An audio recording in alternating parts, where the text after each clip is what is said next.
It's gonna be lit. Hi everyone, Arson Jackson here, and in this video we'll talk about my speedrun build for the Heaven's Fury. The set that I'm using here, of course, would be the Valor set. So before I get into the items or the gear, let's talk about some of the skills. Now, first, of course, you would need to have the Fist of Heavens, Fissure. So the Fist of Heavens here would serve as our way to get resources. So let's move on to the next. So of course, Heaven's Fury, may 20-second cooldown siya, no? So this will cause array of energy to burn all enemies. So again, there are certain variants here, no? For Blessed Ground, damage over time sa ground. Another variant here would be the Fires of Heaven. Parang shotgun siya. So next would be, so this is the variant that I'm using, no? Some variant doesn't have the steed charge. So this is just my own take. The reason why I use this is it helps me in terms of being mobile, mobility, because this build has a tendency to parang mabagal siya, especially if you're doing bounty runs and some quick GR runs, no? So for me, the steed charge helps. And in this particular build, I chose draw and quarter. So what's gonna happen is, when you do this at meron kang mga kalaban around you, dadalin mo siya. Kumbaga, hatakin mo yung mga kalaban hanggang dun sa makapunta ka dun sa spot where you wanna go. So it really helps in terms of making sure that there's mob density para sulit naman yung damage mo. Oh, sorry. So, next part would be condemn. Or, I'm sorry, provoke. So, provoke, in this case, taunts every enemy nearby and grants additional wrath for every enemy na naapektuhan. In this particular case, I chose hit me to increase the block chance. Because later on, I'll discuss bakit kailangan nating mag-focus nung block for this particular build. Next part would be Iron Skin. So Iron Skin, of course, defensive buff to, or defensive skill to, which buffs us to at least to reduce damage. And in this particular case, I got Flash kasi when you activate this, maliban sa bibilis yung movement speed mo, no, you can get through enemies unhindered. So what does that mean? It means that pag merong mga wall na, kasi there are opponents or there are mobs here na would cast a wall para hindi ka makadaan. So parang itatrap ka. So what this does is makakalusot ka doon. So parang nagfi-face through ka doon sa mga obstacles. And also, syempre, pag maraming mobs, the usual tendency is hindi ka rin makakadaan because they're in the way. So this would help you move unhindered or para hindi ka maharangan. So, syempre, for survivability as well. And, of course, the last skill would be the Akarat's Champion. So, what happens here? The Akarat's Champion is, it gives us a buff na magta-transform ka that would increase your damage and your wrath generation. And in this particular case, we got the Prophet because habang up siya, increased yung armor mo. And this particular build, as much as possible, kasi gusto natin tinatamaan tayo ng mga monsters.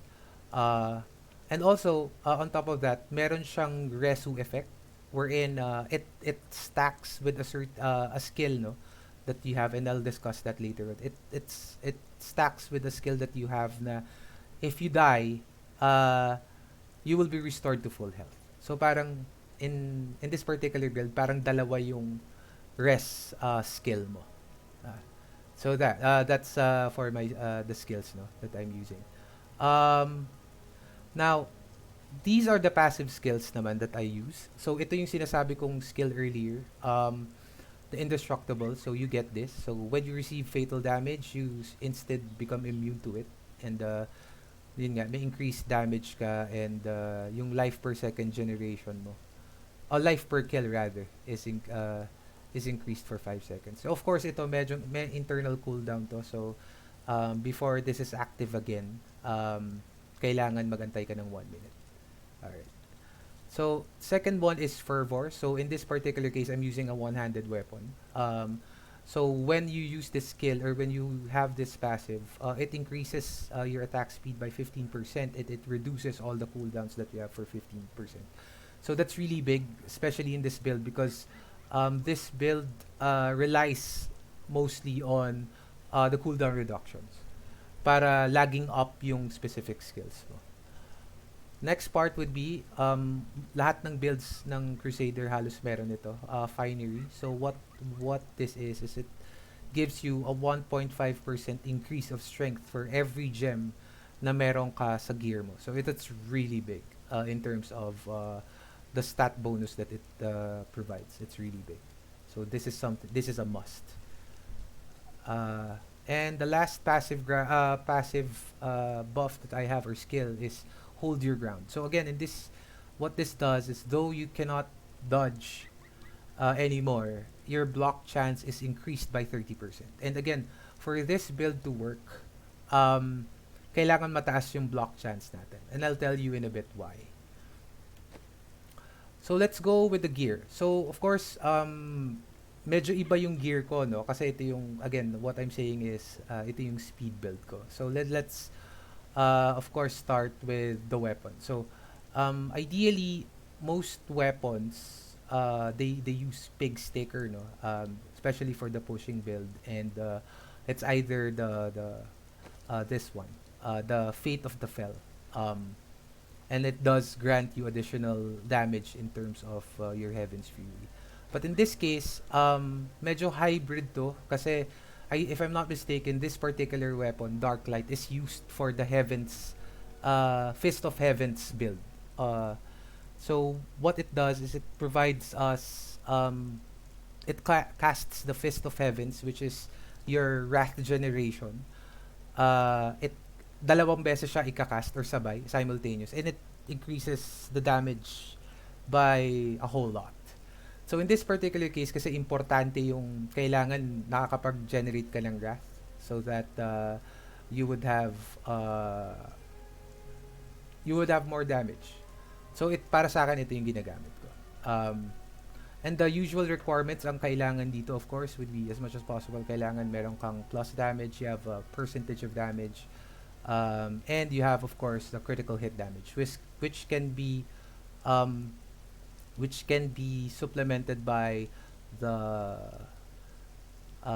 gem in this case. Right? And pansin mo, as much as possible for this build overall, you have to have cooldown reduction, and I'll tell you why in a bit. Kung bakit malaking bagay yung cooldown reduction niya.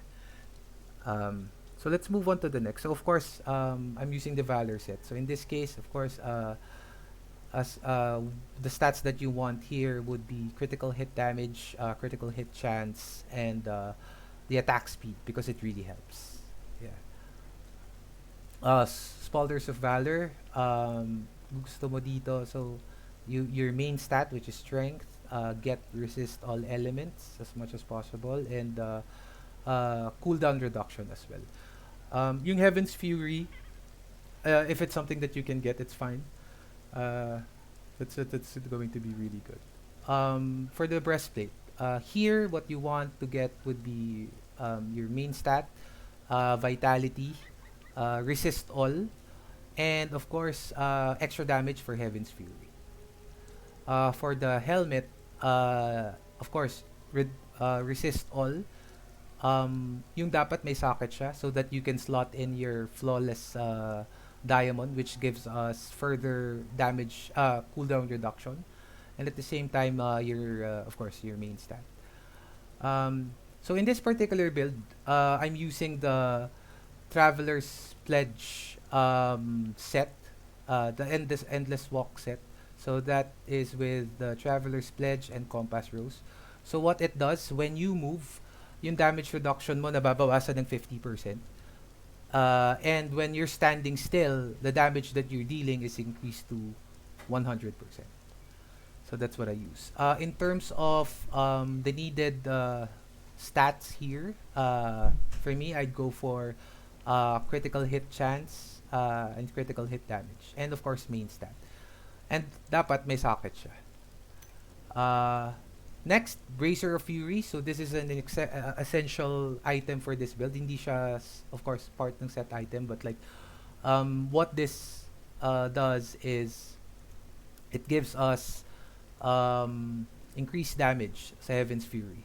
Especially kapag they are affected by a crowd control skill. So if they're blinded, immobilized, or stunned, increased damage. So it's really big. So here next, and this is the reason why yung block chance natin kailangan mataas. It's because of this item, the Ivory Tower. So what it does is, if it blocks, it releases forward a Fires of Heaven. So ito yung the skill that we're using, yung sinasabi ko earlier na parang shotgun. So it increases more damage for every time that you block. So if you have a very high block chance, magpo-proc siya lagi, which would help us with our damage output. Next part, of course, damage. This is just for me, yung damage ano ko lang, no? And you can switch this to the other ring. I forgot what that ring is, just stick or something, I think. But in my case, just to increase the damage, I'm using a convention of elements. So there's a rotation ng elements dito, and what you're gonna do would be to somewhat time it kapag nagro-rotate ka na nung sa holy damage mo, to increase to increase this. Also, I think I forgot to discuss the gems that I'm using. No? But before I go to that, so again, recommended stat here for me, cooldown reduction, dapat may socket, critical hit damage, and critical hit chance. And what I'm using, the gem that I'm using here is the Gooooooooo of Swiftness. So what this does is, for every attack that I do, it increases my attack speed by 1%. And it stacks for 15 times. So what it does is, kapag fully stacked na to, there would be a 15% increase in terms of your attack speed. And in this particular build, it's really important for you to stack on your attack speed as well. Yung dodge dito medyo negligible kasi we have a skill that says that we no longer can dodge, but it's okay. If we are blocking all the time, then chances are mas mataas yung damage output natin. So next is the Compass Rose. So the Compass Rose, yun din, partner siya. Ideally, what we would want here would be critical hit chance and critical hit damage. Unfortunately, I wasn't able to roll for a good ring pa, but this will do. So yun yung recommendation natin dun. Of course, and as much as possible, you have to get a cooldown reduction. It's really big. The gem that I'm using here, on the other hand, is the Esoteric Alteration. So it gives me 57% non-physical damage reduction. So the reason why it's really important, kasi nga we have to make sure that we block, and this build, kailangan kasi tinatamaan tayo. So not just physical, lalo na yung kailangan natin yung non-physical damage reduction. So 57% is pretty good. So yeah.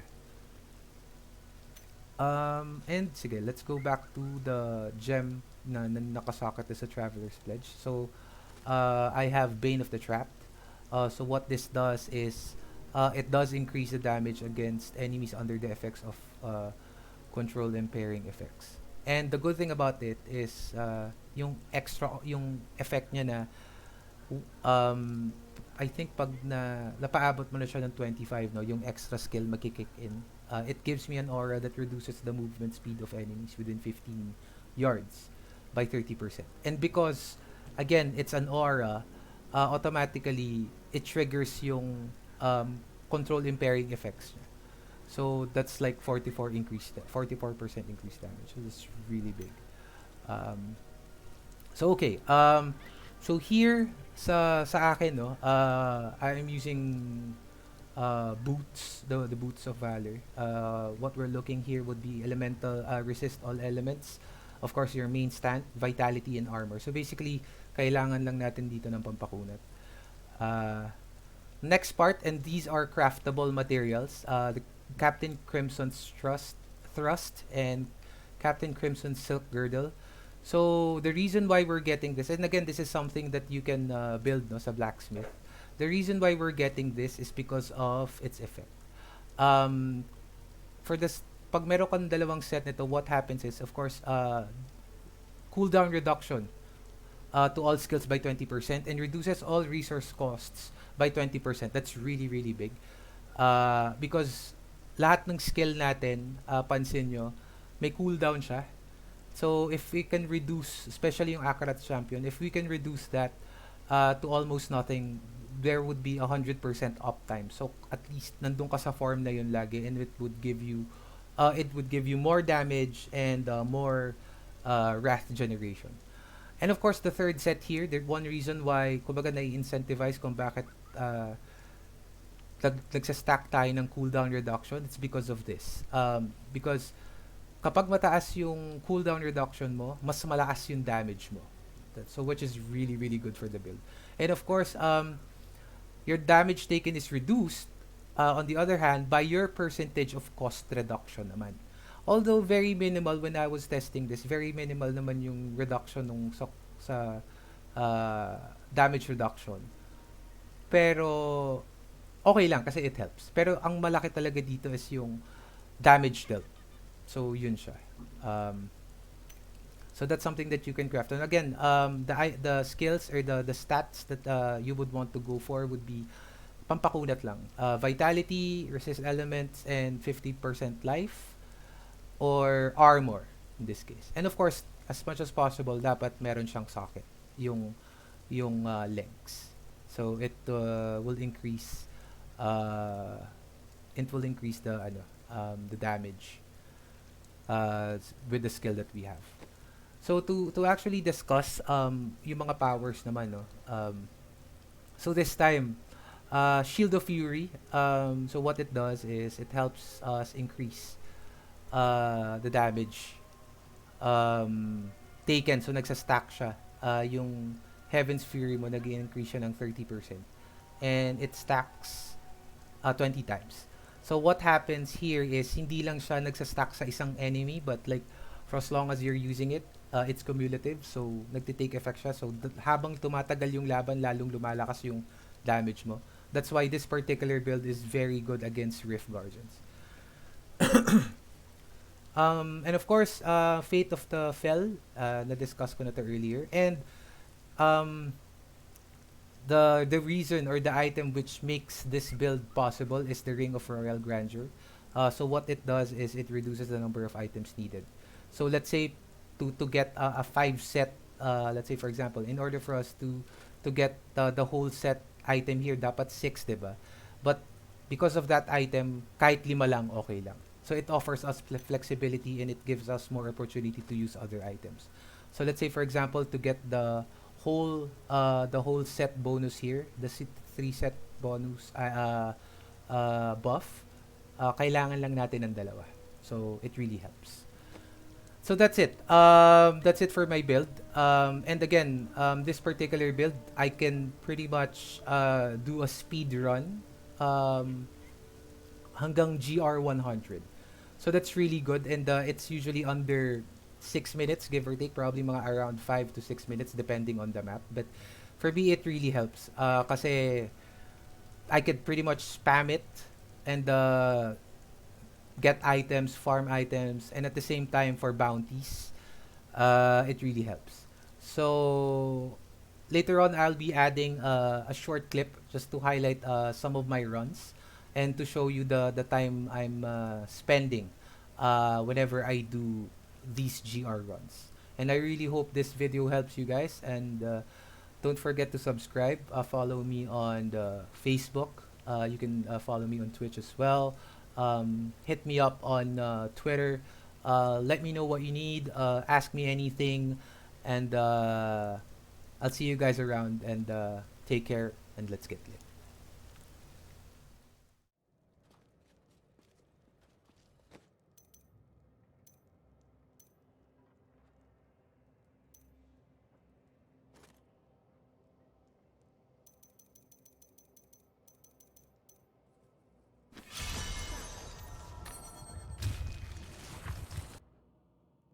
enemies of them?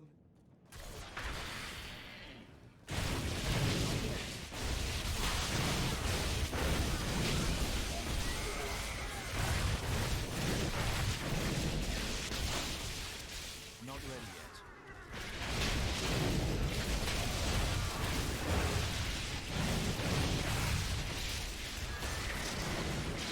Not ready yet.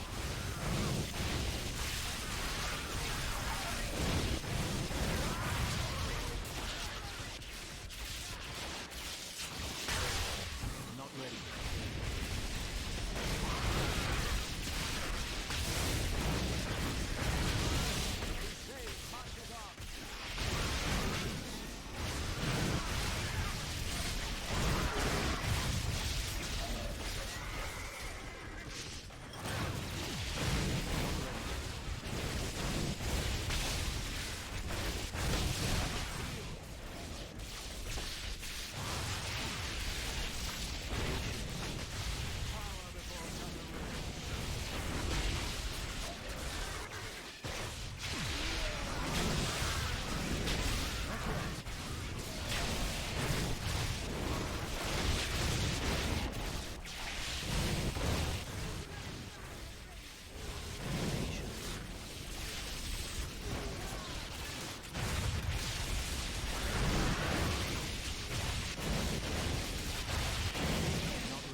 Not ready.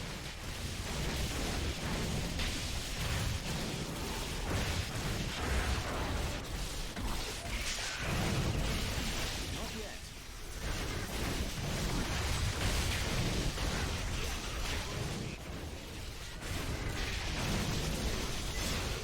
Patience. Not yet.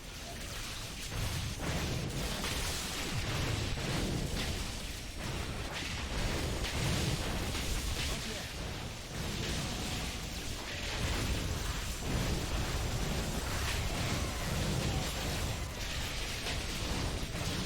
Not ready yet.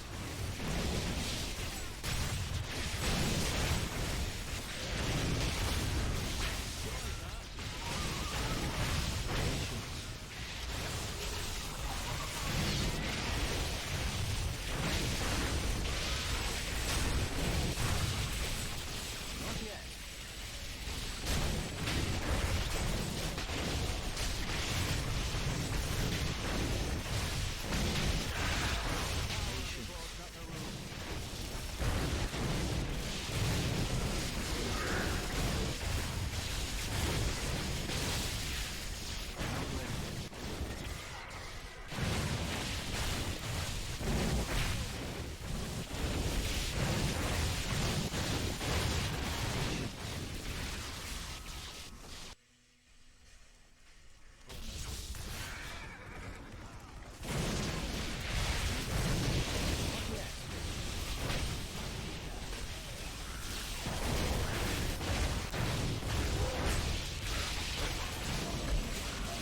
Not ready yet.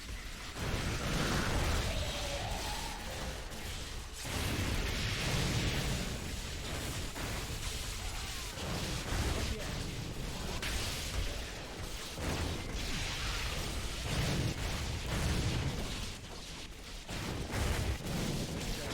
Not ready yet.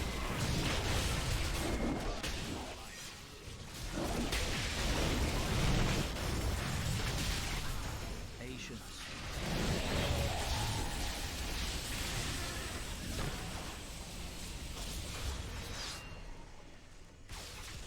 Not yet.